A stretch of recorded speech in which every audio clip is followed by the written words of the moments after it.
Special security ফোর্সের 38তম প্রতিষ্ঠা বার্ষিকী উপলক্ষে আয়োজিত আজকে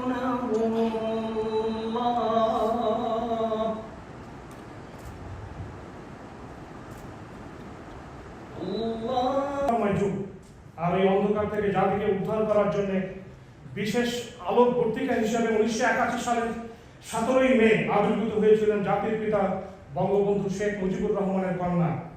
আপনি এবং বাংলাদেশের সমগ্র পৃথিবীতে উন্নয়নের রোল মডেল।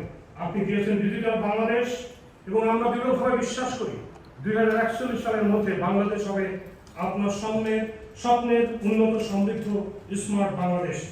আমরা জাতি হিসাবে আপনার কাছে চিরকৃতজ্ঞ। মাননীয় প্রধানমন্ত্রী, আপনার এই বন্ধুর পথ অতিক্রম করতে আপনাকে অনেক চড়াই উতরাই পার করতে হয়েছে। আপনার এই অগ্রযাত্রায় আপনাকে 19 বার জীবনের মৃত্যুর সন্ধিক্ষণে দাঁড়াতে হয়েছে। জাতির পিতার অমর বাণী দাবায় রাখতে পারবা না, এই মূল মন্ত্রকে মনে ধারণ করে আপনি দৃঢ়চিত্তে ও সংকল্পের মাধ্যমে দেশকে এগিয়ে নিয়ে যাচ্ছেন।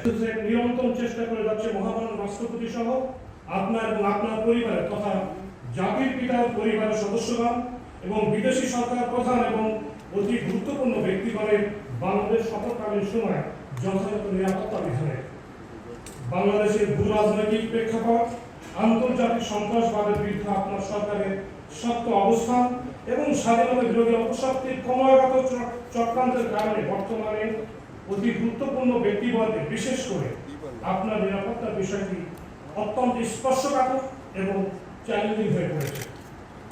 আর এই চ্যালেঞ্জ মোকাবেলায় এসএসএফ প্রযুক্তিগত উন্নয়নের লক্ষ্যে আপনার দিক নির্দেশনা ইতিমধ্যে এসএসএফ যুক্ত হয়েছে পৃথিবীর অত্যাধুনিক যন্ত্রপাতি এবং সাজ সরঞ্জাম, যা আমাদের এসএসএফ এর দক্ষতাকে পূর্বের তুলনায় অনেক অংশে বৃদ্ধি করেছে। মাননীয় প্রধানমন্ত্রী, আপনার সানুগ্রহ দিক নির্দেশনায় দেশে বিদেশে বিভিন্ন স্বনামধন্য সংস্থার উন্নত প্রশিক্ষণ এসএসএফ এজেন্টদেরকে আরো বেশি দক্ষ ও আত্মবিশ্বাসী করে তুলেছে।